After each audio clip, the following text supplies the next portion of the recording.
Look at the fork in your hand. Not the phone, not the screen, the actual fork. Chances are it has 4 tines. Not 3, not 5, 4. And here's the strange part. You've probably used thousands of forks in your life without ever questioning why that number became the standard. Spoons vary in size. Knives come in all shapes. But forks? Almost always 4 tines. So, why do forks have exactly 4 tines? It turns out that this simple design choice is the result of centuries of trial, error, cultural resistance, engineering tweaks, and even a little bit of social drama. The fork didn't just appear fully formed, it evolved. And the number 4 wasn't random. Let's get into it, right here, on History of Simple Things.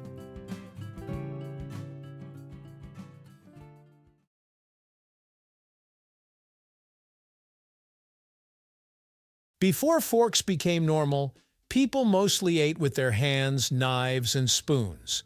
In medieval Europe, knives were common personal tools. You carried your own knife to meals. It was used to cut food, spear meat, and sometimes even bring it directly to your mouth. Elegant? Not exactly. Practical? Yes. Forks existed, but they were rare and often had just 2 tines. Early versions appeared in the Byzantine Empire and later in parts of Italy. When forks began spreading across Europe around the 11th century, they weren't instantly embraced. In fact, they were controversial.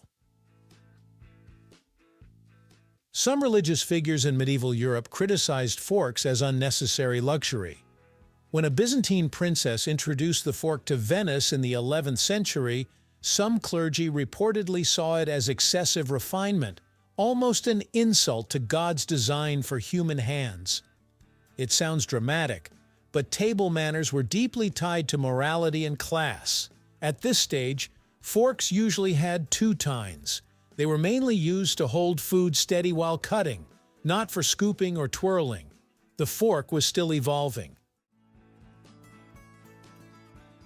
2 tines worked fine for spearing solid foods like chunks of meat, but they weren't very versatile. Imagine trying to eat peas with a 2-pronged fork, or rice, or pasta. Small pieces would slip right through. Soft foods would fall apart. It wasn't efficient. As cuisine became more varied, especially in Italy and later France, people needed utensils that could handle more delicate dishes.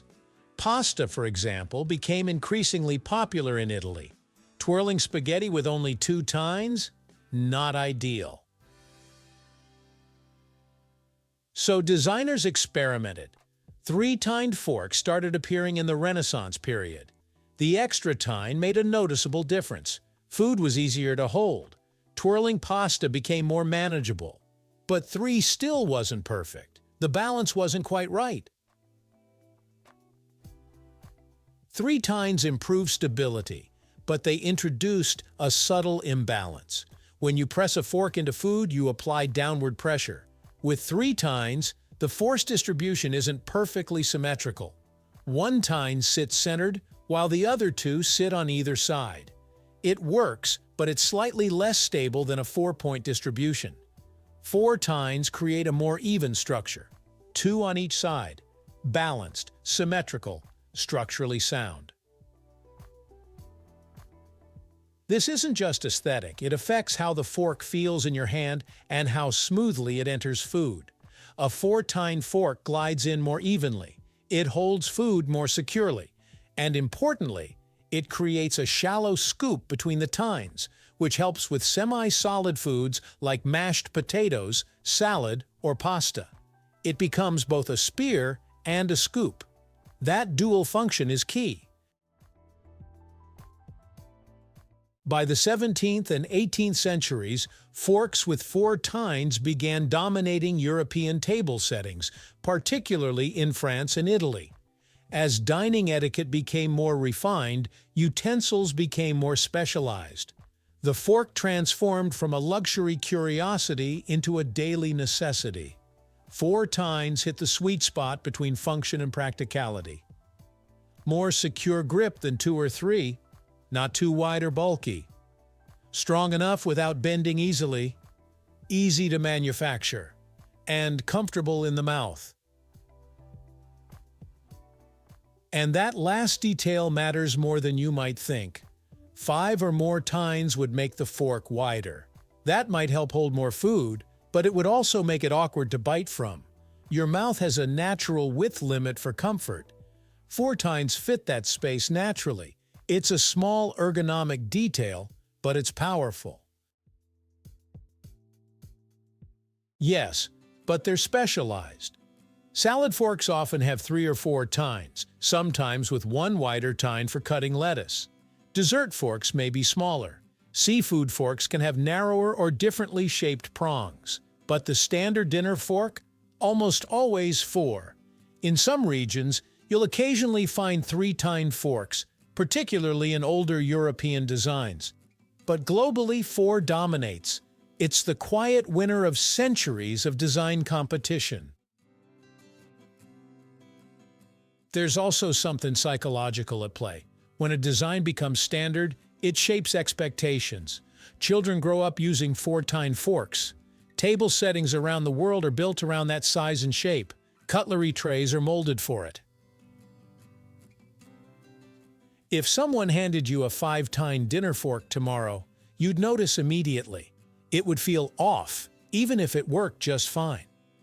Humans are deeply influenced by design familiarity. Once a tool becomes embedded in daily life, changing it feels unnecessary, even disruptive. The fork isn't just a tool, it's part of cultural routine. The next time you sit down for a meal, pause for a second before taking your first bite. Look at your fork. 4 tines. Not because of tradition alone, not because of coincidence, but because over hundreds of years, that number proved to be the most efficient, balanced, and practical design for the way humans eat. It's a reminder that even the simplest objects around us carry stories. Stories of culture, engineering, habit, and human preference. Thank you for watching.